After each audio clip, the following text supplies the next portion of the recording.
The First Frost, a woman's quiet rebellion against a fading marriage, betrayal, and the love she refused to beg for. A poignant tale of emotional survival, silent heartbreak, and the strength found in leaving before one completely disappears, told through the lingering cold of a marriage that froze before it broke.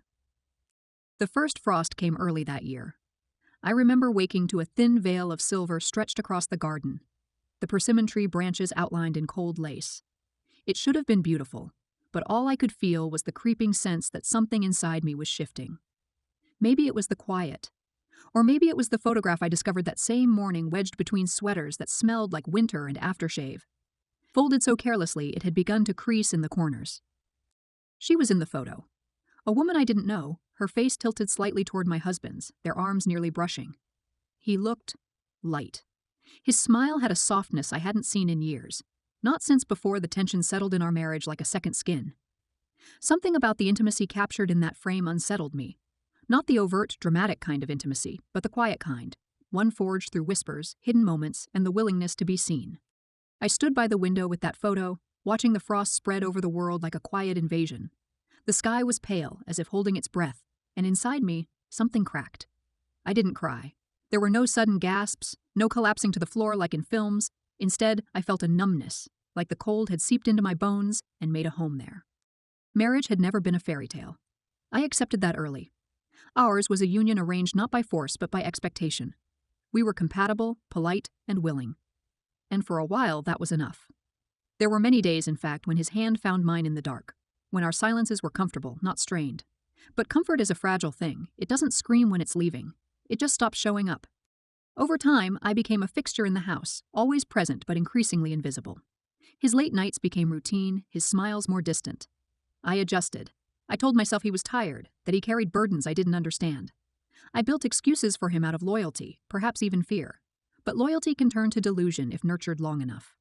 Finding that photo was like being handed a translation to a language I'd already been hearing, one I'd been pretending not to understand. The unanswered calls, the sudden changes in schedule, the faint trace of perfume that wasn't mine, it all came rushing in. Her name was So-Rin, a soft, simple name, just like the woman in the photograph. I didn't confront him. I couldn't. My mother had raised me to endure, to protect the appearance of harmony. A woman's pride is in her silence, she once said. I hated that I'd internalized those words, but they rang in my ears like a hymn. So instead, I watched. I observed his behavior like one studies a stranger, taking mental notes of inconsistencies and measuring the distance that had wedged itself between us. When my sister Hyun visited a week later, she noticed the hollowness in my voice. She had always been perceptive, fiery, independent, everything I wasn't allowed to be. She asked if I was sleeping well. I lied. She asked if everything was fine between us. I nodded. And then she gave me a long, searching look, the kind that felt like it reached through my skin and touched my marrow. I turned away. Jealousy is a strange, sour thing.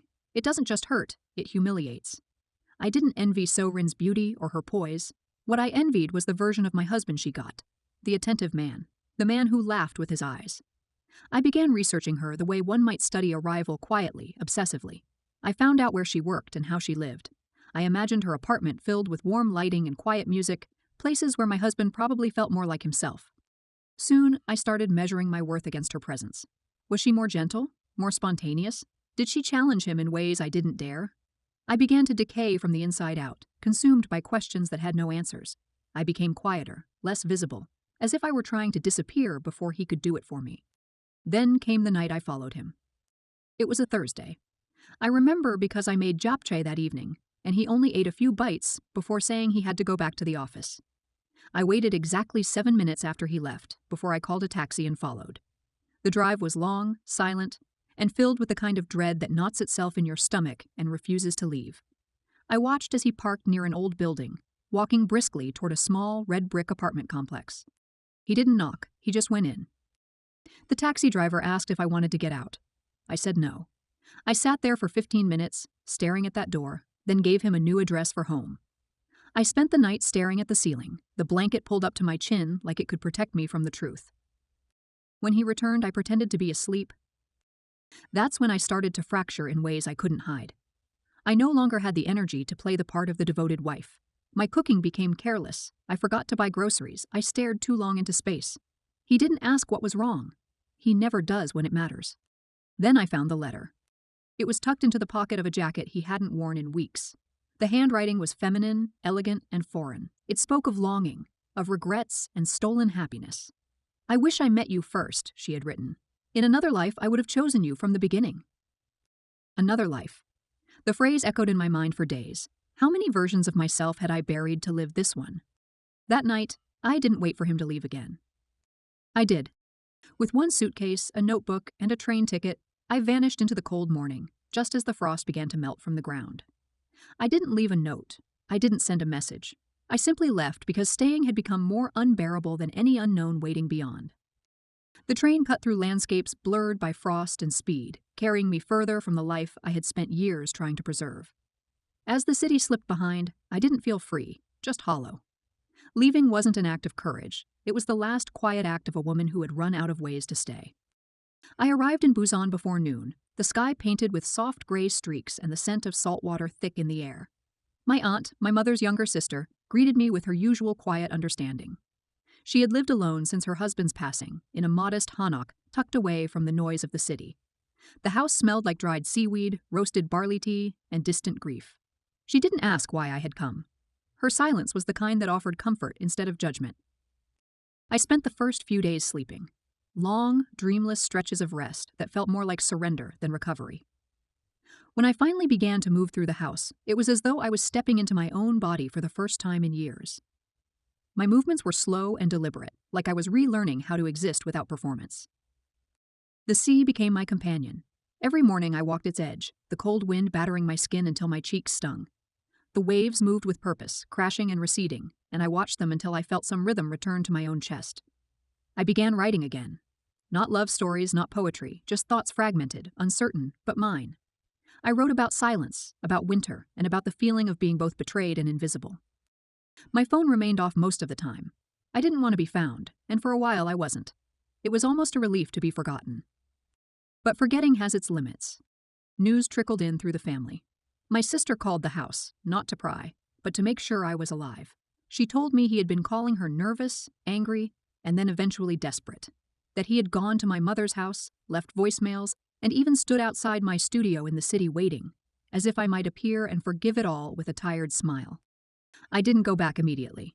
I stayed through winter, watched the frost come and go, and waited for the ache in my chest to dull into something less dangerous. My aunt never pushed. She simply left warm tea by the door of my room every morning, a small act of care that kept me tethered. By the time spring arrived, something had shifted. Not healed, no. Healing is rarely that neat, but softened. The anger that once kept me frozen had begun to melt, replaced by a quiet, steady sadness that no longer consumed me. I returned to Seoul in March. The city looked the same, crowded, urgent, full of lives intersecting without touching. My apartment, untouched since I left it, felt smaller than I remembered. The plants were dead, the air was stale, but it was mine. He came a week later. Not with rage, not even with hope, just with weariness etched into every line of his face. He stood in the doorway, unsure of where to begin. He had aged in those months. His hair was grayer, and his eyes were more tired. He looked at me like a man searching for a ghost. I let him speak. He talked of regret, of confusion, of how he had let something good rot without meaning to. That he hadn't known how far gone we were until I disappeared. That he hadn't realized he had been chasing something fleeting when he already had something lasting. But the frost had already done its work. I listened, I nodded, I watched his face for the man I used to love, and I glimpsed faint outlines of the husband who once laughed at my clumsy attempts to cook, who once held my hand on rainy walks. But they were outlines, not substance. I didn't take him back. Not out of spite, not even out of pride, but because something fundamental between us had broken. Trust, once cracked, doesn't heal like bone. It heals like porcelain. Beautiful, but never the same. He wept quietly when I refused. Not the loud, messy kind of crying, but the kind born from a deep, stunned understanding. He had lost me. And I think for the first time he realized that I had been real, not just dependable, not just convenient, but whole and real, and now gone. After he left, I sat by the window, the light catching the corners of the room like a warm memory. I didn't feel victorious, only tired. But in that exhaustion, there was clarity. I survived it. I had left before I vanished completely. In the months that followed, I rebuilt. Not dramatically. Not all at once. I took long walks. I joined a local library club. I cooked for myself small meals, imperfect but nourishing. I bought new plants. I wrote stories. Sometimes about women who left, sometimes about ones who stayed, but always about women who remembered their worth.